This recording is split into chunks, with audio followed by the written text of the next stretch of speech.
Chapter 21. The drones ignored him, surrounded the moaning woman, cluttered and hissed. Paul was transfixed by the sight, unable to move in his terror, and he watched helplessly as one of the drones moved closer, laid one claw gently against her monstrous naked belly, stroked it, pushing away the few remaining rags of her clothing to expose the stretched flesh. "I have to do something. Help her." He started to tremble all over, his mind screaming to turn back into its earlier void. There was nothing he could do. Nothing. A ripple of movement beneath her skin, a sliding finger beneath a flesh blanket. Louise convulsed, her back arching, her mouth screaming with no sound, nothing but the faintest gasp for air. Her eyes opened and fixed on Paul's for one long second, the most tortured expression he'd ever seen. She knows. Holy Mother, she knows what's happening. Louise rolled her head against the ground, back and forth, the movements becoming wilder as another ripple stretched at her swollen womb. Her mouth opened again, and this time she did scream, one long piercing cry of agony and awareness. Her belly ruptured, burst outward in a spray of gore, and still she screamed, alive and knowing, screamed as the drone nearest reached into her throbbing gut and pulled free a tiny parasite. She died with her eyes open, her purpose served for the capering monsters. They snatched up two more of the horrid things, dripping with Louise's ruptured tissues. Hissing excitedly, they held up their small, weakly squirming children, the newborn drones different than the spider creatures he'd seen before, longer, eelish. Those dead-fingered things were the first stage. And then the thought that sent him over. She had triplets.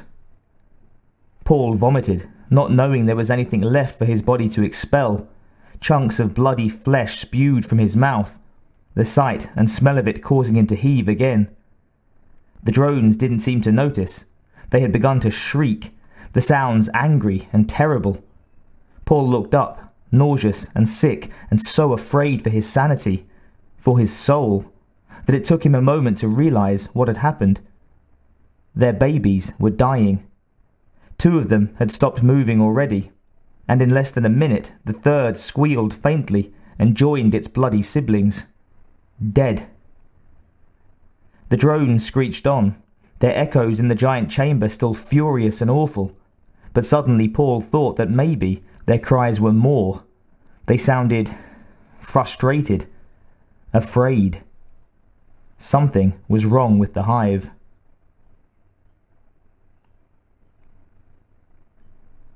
From that moment forward, I kept my eyes and mind open for any information that would help me with my new resolve.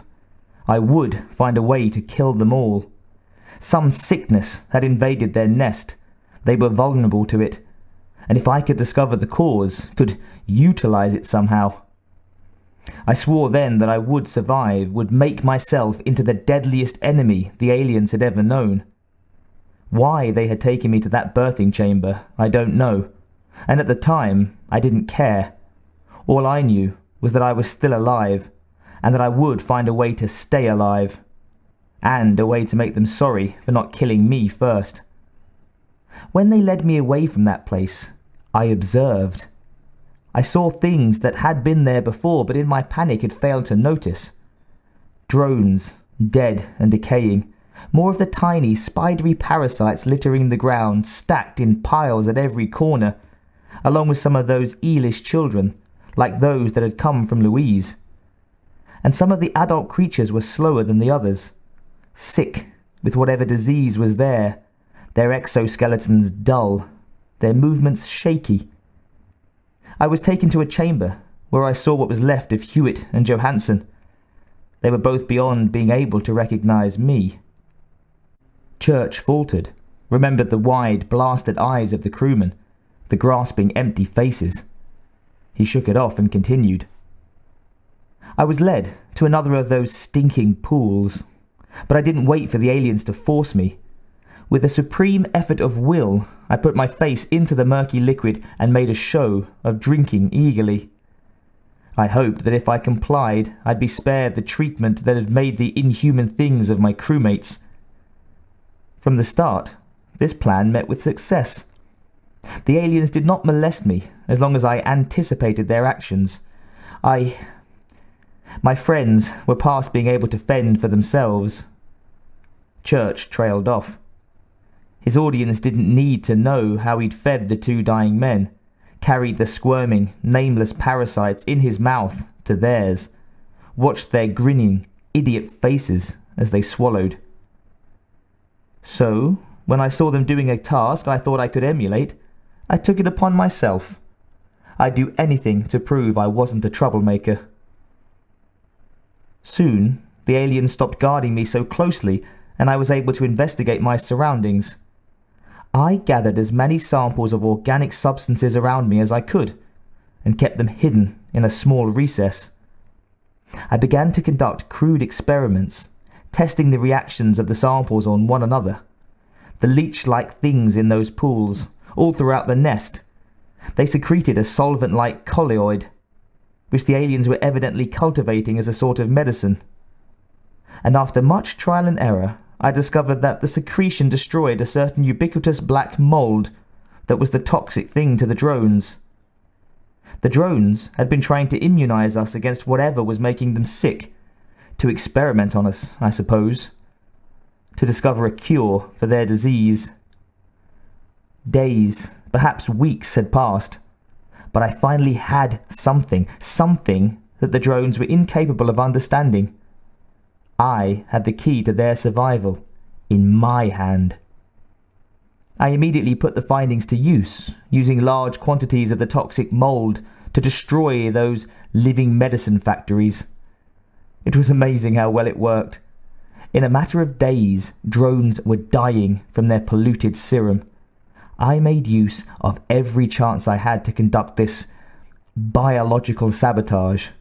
Still searching for more, my experiments growing in range and complexity with each day. Thoughts of escape became secondary to the results of my work. I used my crewmates' skulls for dishes, their skin for forming vessels, arteries for tubing. Any and everything I could find that would assist me in my search. Church remembered watching them, recalled the heady sense of power that had come to him with each drone falling, dying. He had been reared to believe that they were all but indomitable, almost impossible to kill. And yet, there he had been, surviving among them, poisoning them, fooling them, learning their secrets. And so obsessed with his experiments that he'd long stopped wondering how it would all end.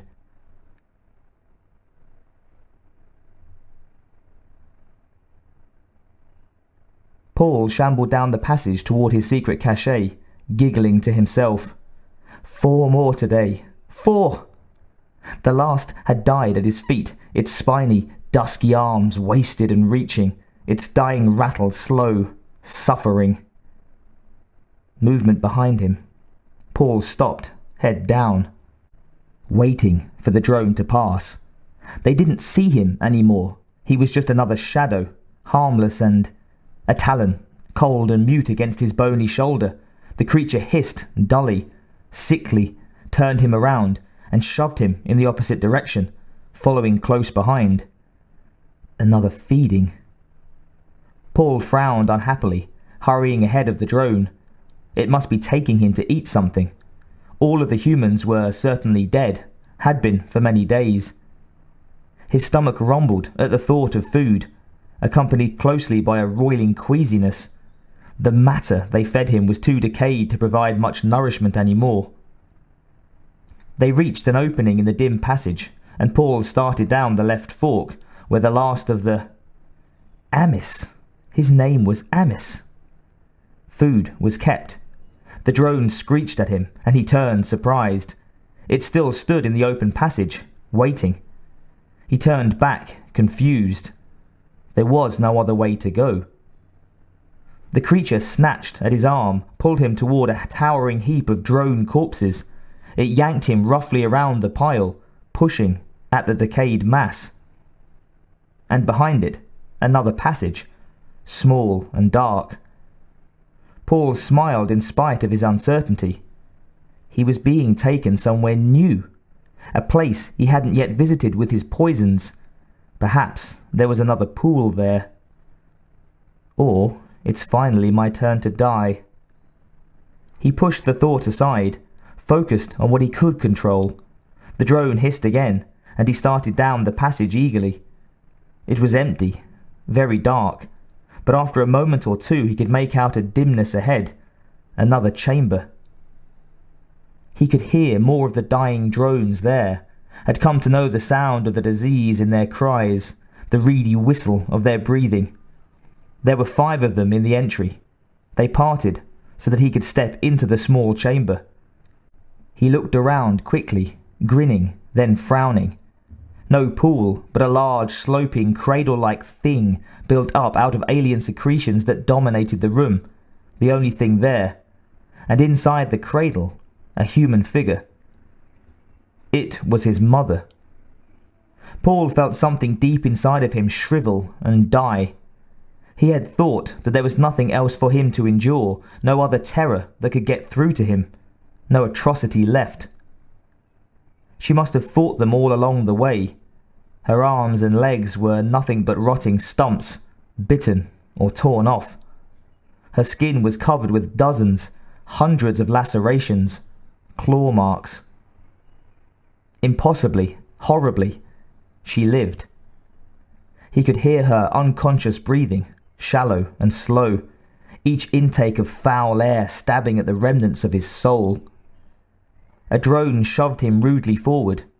He barely stopped before he would have fallen in, landed on top of her. No, he moaned, felt his sanity curdle, prepared to depart forever as he realized why he'd been brought to this place. The creatures wanted them to mate, to make healthy new incubators. Paul felt the chamber spinning, darkness clouding his vision, and he knew he wouldn't be able to keep his awareness for much longer, couldn't stop himself from falling into the void. He bent over her, the drones leaning in, hissing gleefully. Paul remembered her smile, her laugh, the way she'd had of touching her hair when she was nervous. All of that gone, ripped away. He gently, tenderly wrapped his trembling hands around his mother's fevered throat and did the only thing he could to ease her suffering. One of the drones shrieked, grabbed for him, but it was weak from the sickness and too late. Lucien's eyes bulged open in the last seconds of her life, strangled by her only son, and he saw the pain there, the insanity, and the final, small flicker of gratitude. He wept, calling her name as the room spun faster, as the drone snatched him away from her mutilated corpse. Everything went to black.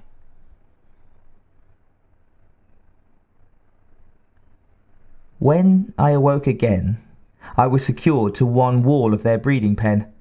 The aliens gave their best shot, their last chance, really. They brought an egg, opened it in my face. The sickness had affected even those. They had to help the weak facehugger out of its shell. Still, it was stronger than I. It forced my lips and jaws apart, shoved its probe down my trachea and into my chest. Church stopped for a moment, found that he couldn't go on. Not yet. He could almost feel it, as he sometimes did in his dreams. The prehensile coiled tail closing around his throat, tightening. He looked up, saw Crespi and McGinnis there, waiting, their expressions unreadable. Finally Crespi broke the silence, his voice soft and somehow bland. But how? How did you survive? Church smiled faintly. Who says I did?